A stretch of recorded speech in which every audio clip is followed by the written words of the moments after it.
Hi hello friends, welcome back to Media Talks. நான் உங்கள் மௌனிகா.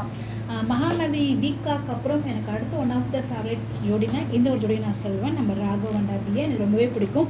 அவங்களோட ஆக்டிங் ரொம்பவே நல்லாயிருக்கும் பார்க்குறதுக்கு ஆன் ஸ்க்ரீனில். ஸோ அந்த ஃபைட் டாம் அண்ட் ஜெரியாக இருக்கட்டும், லவ்வாக இருக்கட்டும், ரொம்பவே அழகாக இருக்கும். அது மட்டும் இல்லை, இந்த ஒரு சீரியல் ரொம்பவே அழகாக வந்து எடுத்துகிட்டு போயிட்டு இருக்காங்க. ஒரு வீக் ஒரு பிரச்சனை கொண்டு வந்தாங்கன்னா அந்த வீக்கில் அந்த ப்ராப்ளத்தை சால்வ் பண்ணிடுறாங்க. Next week next problem, next solutions. So ரொம்ப அழகாக பண்ணிட்டு இருக்காங்க. ரொம்ப ட்ராக்லாம் பண்ணாமல் எனக்கு ரொம்ப பிடிச்சிருக்கு. அதுதான் இந்த சீரியலில். ஏன்னா இப்போ ஒரு பிரச்சனை இல்லாமல் இருக்க மாட்டேங்குது. வாரம் வாரம் ஒரு பிரச்சனை வருது. அந்த ஒவ்வொரு வாரமும் அந்த பிரச்சனையை வந்து பார்த்திங்கன்னா மேக்ஸிமம் 2 to 3 டேஸ்லேயே வந்து என் பண்ணிடுறாங்க. ரொம்பவே அழகாக கொண்டு போயிட்டுருக்காங்க. இப்போ அப்கமிங் நீங்கள் ப்ரொமோ பார்த்துருப்பீங்க. அதாவது முரளிகிருஷ்ணா பற்றி ஃபுல் அண்ட் ஃபுல் வந்து ஆகாஷ்க்கு தெரிய வருது.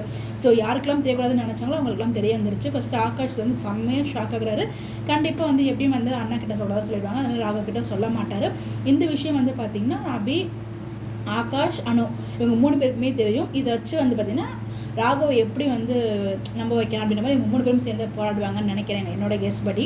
ஏன்னா ஆகாஷ் வந்து கண்டிப்பாக சொல்ல மாட்டார். ஏன்னா ரொம்ப ரொம்ப நல்லவர். அதனால் வந்து இந்த இடத்துல எப்படி கொண்டு போக போகிறாங்கன்னு தெரியல. ஏதோ பிளான் பண்ணி அபி வந்து இந்த மாதிரி பண்ணுறாங்க. அந்த இடத்துல ஆகாஷ் குறுக்க வந்து அவர் சொல்ல வளர்த்தோடையுமே வந்து ஸ்டாப் ஆகிடுது. அந்த பிளானும் வந்து சொதப்பல் ஆகிடுது. இப்போல்லாம் இது ட்ரூத் ரிவீல் கொண்டு வர மாட்டாங்க போல இதுக்கு. ஸோ இதை அந்த தெலுங்கு எபிசோட் பொறுத்த வரைக்கும் அவ்வளோ சீக்கிரம் கொண்டு வரவே இல்லை. தமிழில் தெலுங்கு அப்படியெல்லாம் காப்பி அடிக்கல. ஸோ நிறைய சீன் வந்து சேஞ்ச் பண்ணியிருக்காங்க. ஹீரோ ஹீரோயின் மேரேஜே இங்கே சேஞ்ச் தான் ஆயிருக்கு. ஸோ அந்த மாதிரியே கொண்டு போகாமல் இங்கே சீக்கிரமாகவே வந்து ராகவுக்கு உண்மை செய்கிற மாதிரி கொண்டு வந்தால் நல்லாயிருக்கும் நான் ஃபீல் பண்ணுறேன். அதுக்கப்புறம் அதை வச்சு கதையை கொண்டு போனால் நல்லாயிருக்கும் நான் ஃபீல் பண்ணுறேன். பட் எவ்வளோ கொண்டு போவாங்கன்னு எனக்கு தெரியல. ஸோ நீங்கள் எல்லாம் அந்த மாதிரி ஃபீல் பண்ணுறீங்க. எபிசோட் எப்படி போகுது, உங்களுக்கு பிடிச்சிருக்கா? ஆகாஷ் உண்மையெல்லாம் தெரிஞ்சதை பற்றி நீங்கள் நினைக்கிறீங்கன்னு சொல்லி மறக்காமல் கமெண்ட்டில் ஷேர் பண்ணுங்கள். இந்த மாதிரி எப்படி தெரிஞ்சுக்கா நம்மளோட சேனலை ஃபாலோ பண்ணிக்கோங்க. Bye bye.